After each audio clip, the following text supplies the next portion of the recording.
বিড়ি খাওয়াই না নাই মনে হয় আমাদের এই সমাজে? আসেনি? বহুত আছে, ঠিক কিনা বলেন? আচ্ছা, এটার মধ্যে কি মজা আছে আপনারাই বলেন তো?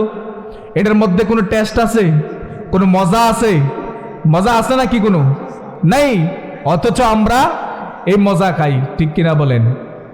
আমি একদিন মাহফিলে যাইতেছি, সিএনজির মধ্যে উঠছি, মুরাদনগর মাহফিলে যাবো।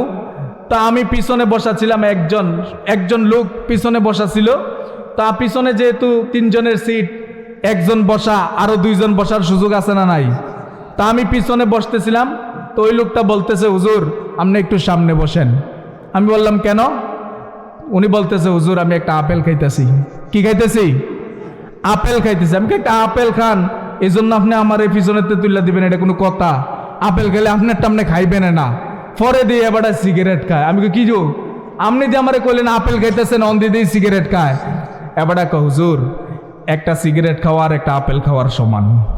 নাউজুবিল্লাহ কইতেন না? একটা সিগারেট খাওয়া একটা আপেল খাওয়ার সমান। নাউজুবিল্লাহ বলবেন না। অথচ এটা একটা নিকৃষ্ট খাবার, ঠিক কিনা বলেন? আপনারা দেখেন, ছোট্ট একটা লজিক দেই আপনাদেরকে, ভালো করে খেয়াল করবেন। আমরা যখন খাবার খাই, মাছ দিয়ে খাবার খাইলে আমরা মাছের কাঁটাগুলাকে জুটা হিসেবে বানাই, ঠিক কিনা বলেন? তারপরে গরুর গোস্ত দিয়া যদি ভাত খাই, তাহলে হাড্ডিগুলাকে আমরা জুঠা বানাই। মুরগের গোস্ত দিয়া যদি ভাত খাই, তাহলে মুরগের হাড্ডিগুলাকে আমরা কি বানাই? জুঠা বানাই।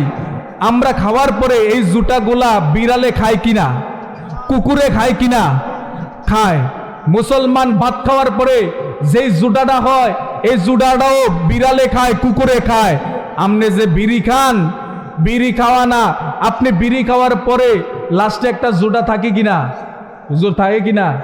এই বিড়ির যে জুটাটা আছে, এই জুটাটা না, আপনি নতুন 1 প্যাকেট বিড়ি একটা কুকুরের সামনে নিয়ে দিয়েন।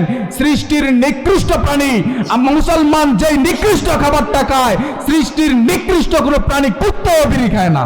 কথা বলেন ঠিক কিনা? অথচ মুসলমান আমরা মুসলমান সৃষ্টির নিকৃষ্ট হারাম হারাম খাবারগুলো আমরা খাই।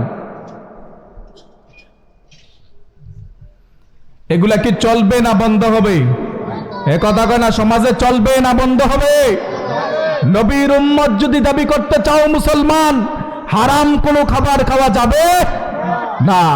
সুদ খাওয়া যাবে না, ঘুষ খাওয়া যাবে না। তারপরে আপনি অফিসার হয়েছেন, ক্ষমতা এসেছে আপনার হাতে, ফাইল টেকাইয়া গরিব মানুষের কাছ থেকে কলমের গুতায় লক্ষ কোটি টাকা কেড়ে খাবেন। কিয়ামতের কঠিন ময়দানে জালেমদের কাতারে আপনাকে দাঁড়াতে হবে, ঠিক কিনা বলেন?